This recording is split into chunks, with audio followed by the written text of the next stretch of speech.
let's get down to brass tacks. NBA Summer League, Blazers won the championship, so congrats. A lot of players get to get their first and only ring that they'll have in their career. I'm enough of a sicko of the NBA where the season ended and I'm like a goddamn crack addict. You get to see Steph Curry get his fourth ring, and it's a wholesome moment, and then the next day, depressed. Like, I'm out here, when is the season gonna start? I'm waiting for free agency. What is this, trade rumors going on? Something needs to happen. We're eating up these goddamn reports, these rumors on social media like absolute gremlins, like demons. We're betting the over-under for Scottie Pippen's points prop on the first Summer League game. I mean, that's how down bad we were. I mean, you gotta be a sicko to even watch that game, but to bet on that game, I mean, there's just a whole different level of degenerate there that it's just not healthy. Like, I shouldn't be doing that. I do want to give my opinions on some of the top prospects of the NBA draft, because even though I have been hearing that it's a weak draft,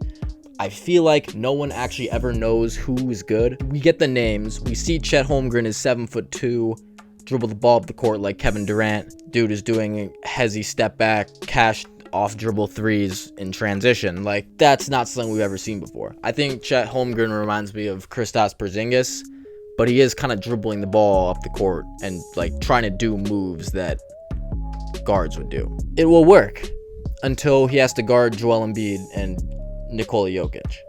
Most teams, it'll probably work. Guy's built like a telephone pole, no doubt about it, but I like the fire. I like the attitude. I think that he's got a good head on his shoulders.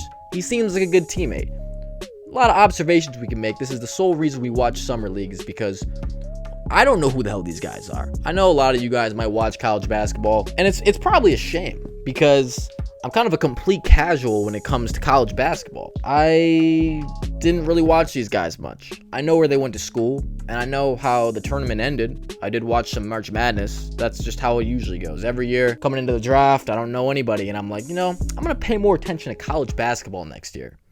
And it just never happens. I think in order to really understand how these guys' games will translate into the NBA, you do have to actually watch a lot of games. And even then, people still don't know. There's something to be said about how teams handle players as they draft and develop. Like, if a guy is going to the Miami Heat or the Toronto Raptors, they could be a second-round player, G League player, undrafted player. That team is probably going to get the absolute best out of that player compared to a Sacramento Kings, a New York Knicks, Minnesota Timberwolves, etc., etc.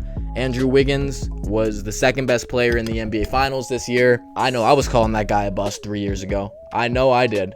I know I was calling him empty numbers and a guy that didn't like basketball that much. At this point in time, it just seems like those guys are idiots. Like, who was developing Andrew Wiggins? Who was in charge of him only getting 3 rebounds a game? And now he's getting 16 in the NBA Finals. Like, someone had to lose their job. How about this guy, Keegan Murray? You gotta love him. He just wins Summer League MVP. Coming into the draft, it seemed like all the other guys in the top 5 were so much more coveted. I feel like everyone's so familiar with guys like Paolo Banchero, Jabari Smith, Chet Holmgren especially, Jaden Ivey. There's so much excitement behind a lot of those names. And I think just a level of clout and attention that guys like that are getting at this point, will get to start their careers, is just on a different level than a guy like Keegan Murray. I watched this guy play in the Summer League.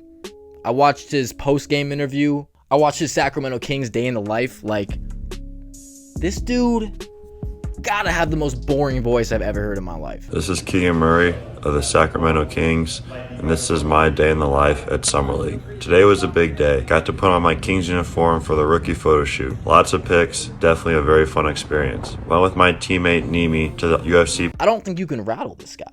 I mean, have you seen this guy crack a smile? I haven't seen it.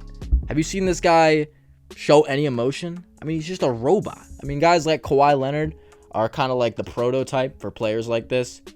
You can run up and down a court for 48 minutes and be an absolute killer, make highlight plays, play physical defense, exert a ton of mental and physical energy throughout a basketball game, and just not say a word to anyone who's guarding you, not say a word to the ref, not change your facial expression once. Like, this guy, he's stone faced. He's so goddamn serious. He's just not about any of the extra stuff. I don't know him even. But when he was doing this day in the life, Man, how bored did he sound? He sounds like, man, I need to get off of this microphone as fast as possible so that I can get back in the gym. Could you imagine this guy in a club? I think it's very important to remember when assessing talent like this. Not everybody comes into the NBA for the same reason. I mean, you can be incredibly naturally talented, physically gifted, tall, big as hell. Take Ben Simmons, for example. 6'10", can run, can jump, has a great understanding of the game, the physical traits that he's born into, understands them, understands the salary that he can earn at an NBA level. This guy, he got to the league, he got the bag. Number 1 overall pick, that's a lot of clout right there. They know his name.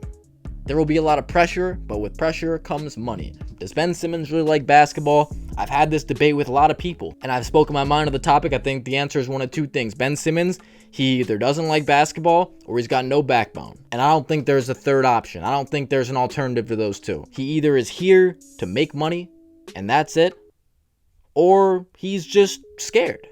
He just shies away from the moment. Maybe he likes basketball, but he doesn't like the pressure. He can't take the pressure. Guy like Keegan Murray, obviously a lot changes, especially when you have to play for the Sacramento Kings. That will be the biggest test of all. That will be the hardest test he will ever endure in his life. You got to revive this team from the bottom. These guys haven't made the playoffs since the mid-2000s. He's already not set up for success, Keegan Murray. They're kind of building a team where they could make the playoffs. Like, I do think they can make the play-in this year for sure. They got Sabonis now and Fox. That's your dynamic duo. I don't know if that's enough, not gonna lie. But I'm in love with the demeanor. I don't think that he's shying away from anything. I think he plays the game the right way. Seems like a super smart player. Reminds me a lot of Kyle Kuzma in terms of frame and ability. Space the floor. He's got some decent speed, moving around the perimeter, backdoor cutting, coming off screens to shoot. I think he can kind of operate in a similar way. He can mix it up down low, play big in the paint at the 4 spot, but also if he can guard 3 positions on the perimeter, that will make him a heck of a lot more valuable as a player. Honestly, I don't have a lot of polarizing opinions about the rest of the guys from the draft. Sharif Cooper, I think Ash Cash vacuum sucked the basketball skills out of his body because what the hell is going on with that? That's a little minor storyline that I think some people are aware of, but Jesus Christ, it's bad.